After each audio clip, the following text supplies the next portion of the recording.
Alrighty, hi there. We're doing a little bit of something different because this is my birthday now. I mean, not the time that I'm recording this, but at the time you'll see this, it is. So, happy birthday to me, I guess, and I'm gonna do some self-serving content because that's what birthdays are all about, right? Let the games begin. Let the games begin. This is where I work. So I work in like a hospital-esque setting.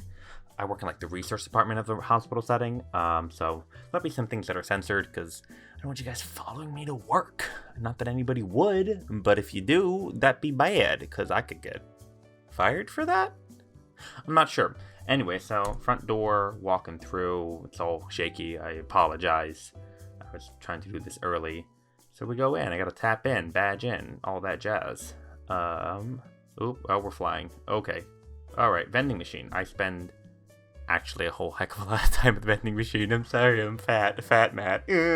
Alright, there's a little lobby area, but I work in something called CPAS, which stands for the Center for... Oh boy, I don't actually remember. The sign will pop up and then I'll know. The sign Center for... it's buffering. Center for... Pediatric, Auditory, and Speech Sciences in the Bioinformatic Core. So there's this cool little like poster there. I got a coworker that works there. The assistant administrator, another coworker that works in that room. Then there's this cubicle area where we have a bunch of grad students come in who help out with work and all that jazz. They help out with different projects and different other people's stuff. I don't really know them all that well, but I've talked to them a little bit here and there. They're all nice people.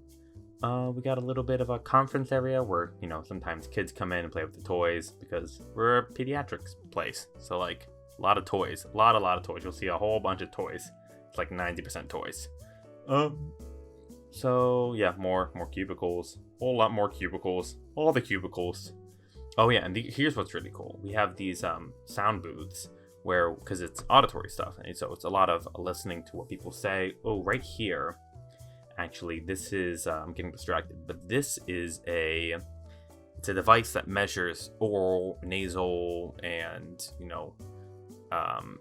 other sides pressure, like basically your air pressures, because we do a lot of testing with how specifically cleft palate kids and how they how much pressure there is in their nasal cavity versus their oral cavity, especially after they've had the surgery, how much of their speech is, still nasalized.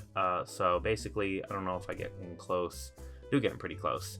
Oh boy, maybe you can see here, but that there's this pipe here, basically where there's another device that goes on top of that, but where the kids put their nose, and that kind of measures their nasal cavity, and then there's a cannula that we put in their mouth that measures the oral cavity. And we have them say some words and stuff like that. So there's three different things, these three different black things on the back that show that measure the different pressures of these different air places: the oral, nasal, and atmospheric, or like the outside, like nothing to do with the kid, just like how pressurized is air normally, kind of thing. So it does all that stuff. So we have kids say some stuff and do all that jazz. Computer, but this is the audio booth. Here we have some more devices. After turning the lights, we can see we got this guy up front that basically splits off the oral and the nasal with this black bar that goes across the kid's mouth as they talk. So it separates those two, and we measure those separately to figure out, how the actual waveforms, like what they actually sound like based on these two different places. So there's mics on the top and the bottom of it that measure those two different places.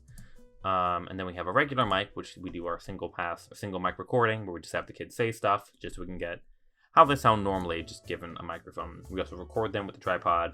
We have a whole bunch of papers. So now we're going out. We have another sound booth, actually. That's like the smaller sound booth. We got a bigger sound booth where we do a lot of the hearing stuff.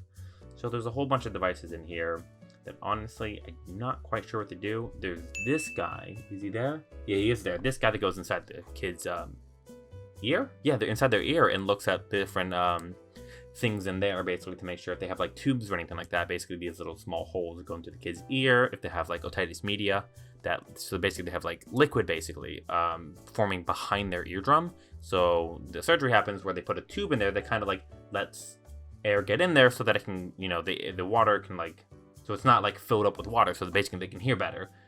So we use that to like look for that stuff, and although all kinds of other oral issues, not issues, but different things that happening in the air, all that stuff. So that's the only device I know about in there. But there's also, if we go inside, there's also a comfy chair that I've been told I can rest my laurels on. But there's also some speakers you'll see there, really old speakers. It's really crackly, it's something else. But they play for the kids, and they kind of see where they can hear sound and how well, how high, what frequencies, and all this kind of stuff we test for to see what they hear. And there have been some kids that have really not enjoyed it, whereas there's other kids that are great with it. And we recently got a device that does it basically in headphones, which is a whole lot better.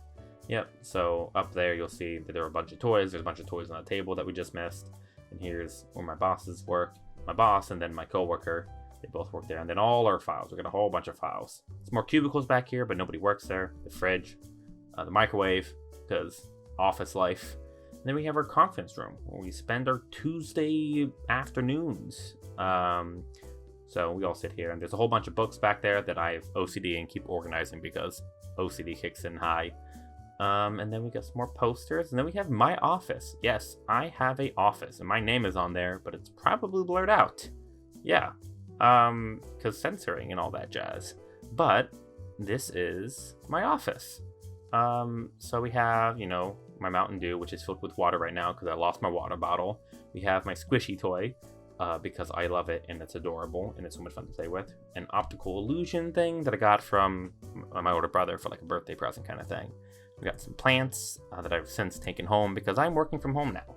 Yeah, because coronavirus, and I'm immunocompromised. So I really, really, really, really can't be like infected because I will die. Not really, but like I'm young, I guess. Am I young? I don't know if I'm young. I'm doing all right. So I'm at home, but everyone else in the office is at home. So this is like before I left kind of thing. So we got another optical illusion device that makes like an object you put inside of it look 3D and like a hologram like floating above it. It's really cool. Then we have my Rubik's Cubes because I'm a nerd and I have a lot of Rubik's Cubes. And that black one in the front, that's a like Sudoku Rubik's Cube. I've never solved it. It's impossible. I can't figure it out. But beyond my pay grade.